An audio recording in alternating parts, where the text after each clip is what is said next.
When we think of the Bible as revealed, the question now becomes, what do we mean? Did God write the book? Did God inspire the book and human beings wrote it?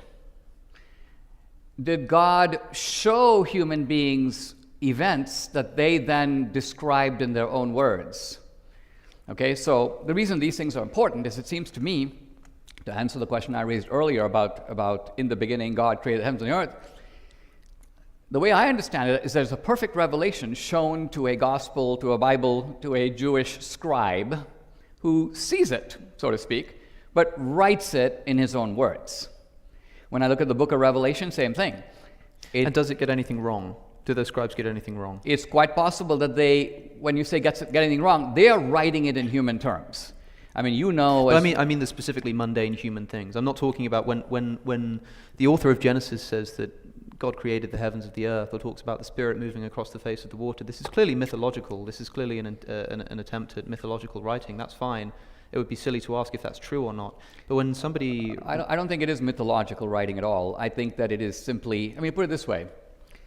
If we were, in the year 4000 BC, if we were John the Divine, and let's just say that God showed us in a vision the actual end of the world, right? Sure. Apocalypse. We would then write down the 4 horsemen of the apocalypse, death and famine and destruction. We're not engaging in myth-making at all. I'm actually writing what I see. So you think there'll be a 7-headed demon? Of course not. I'm saying that to me, what I'm seeing is so... Let's just say, for example, it is a thermonuclear explosion Sure. of a kind that the ancient Bible writer doesn't even know what it is, yeah. Right? And the consequence of it is death and destruction and famine. He's going to write it down the way he sees it. But right? Where's he going to get the 7-headed dragon and the prostitute from? This is his like a human attempt to describe a nuclear reaction? Yes, because when words and images fail, metaphor is the actual conduit to truth. Now, I'd understand if that were the case if you said that perhaps after a nuclear blast somebody describes it as, the gods of fire descending upon man with their flaming swords or something like that, but like a prostitute and a 7-headed dragon? Well, first of all, I'm not saying it is a nuclear explosion. The problem is we're given this admittedly phantasmagorical future account, right? Sure. It is so wrenching and powerful that many people, for example, have tried to render it by art. Yep. And it's not easy to do it, right? Mm-hmm. It's not easy to do it because we have to stop and realize, first of all, that we're dealing not only with the limitations of perception, but the limitations of language. Let me give you a simple example. I come to America from India. I have never eaten a mushroom. Okay? I ask you, Alex, what does a mushroom taste like? Sure. I would submit that you would be completely unable to render to me in words, however lengthy and ornate, what a mushroom actually tastes like. That may be true, but I was asking, for example, about Jesus' presentation at the Temple of Jerusalem after his birth. This is not like trying to describe a mushroom or the end of the world. No. So now let's talk about that. Hold on a second. This is a historical event that's being recorded by one New Testament writer at the same time as another New Testament writer says that the family had traveled to Egypt. I don't think this is an attempt at metaphor or allegory, as I would say of Genesis. Whether you think that is or not, I would say that in the case of the Gospels, we can agree that on at least some instances, this is a clear attempt at mundane history. This is not an attempt at writing some kind of metaphor to explain a truth that's otherwise unknowable to the human mind. It's a very straightforward attempt to record what actually happened, and they contradict each other. They contradict each other because they're written by 4 different people. Sure. So one of them is wrong. Let me ask you this. If God were writing it, I'm quite sure he would have written it once. You would need 4. Sure. Okay? So some of them are wrong then? No. Okay, so when you say they're wrong, let's consider Luke's gospel for a minute. Yep. Luke is a medical doctor. Luke is not present at the events being described. Mm-hmm.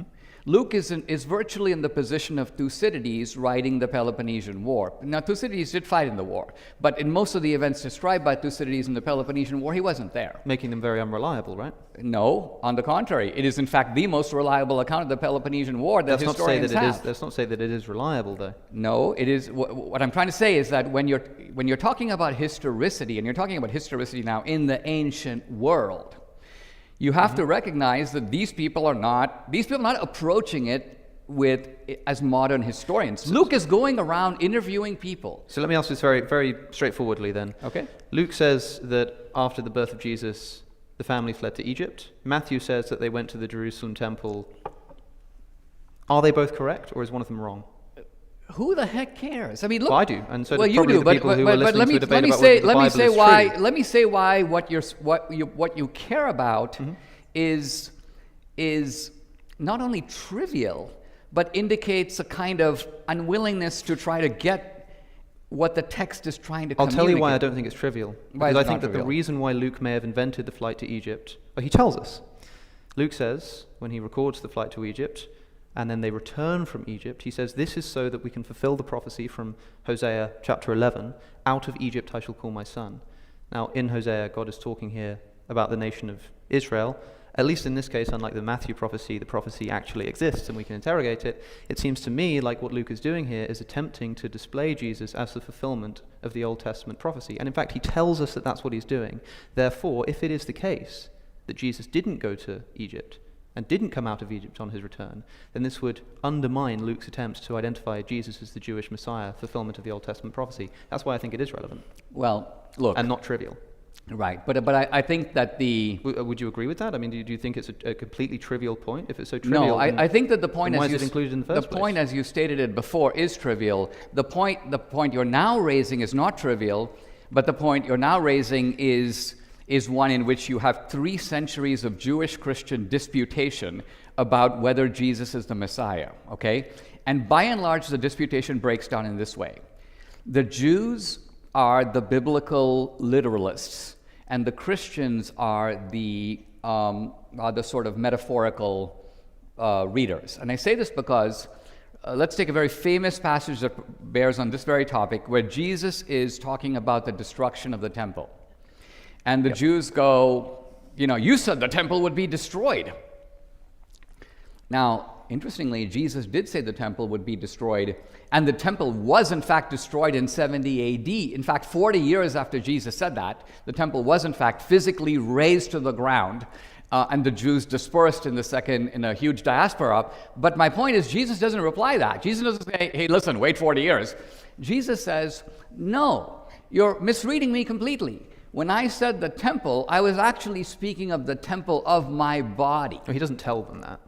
But this is stated. But we're told that that's what he means. We're told that's what he means. So what I'm getting at is, here you have a case where you have an event, you have a Jewish literalist reading and a Christian metaphorical reading. Yep. Another example, and So would you say then the flight to Egypt is a metaphor? Is that what you're trying to say?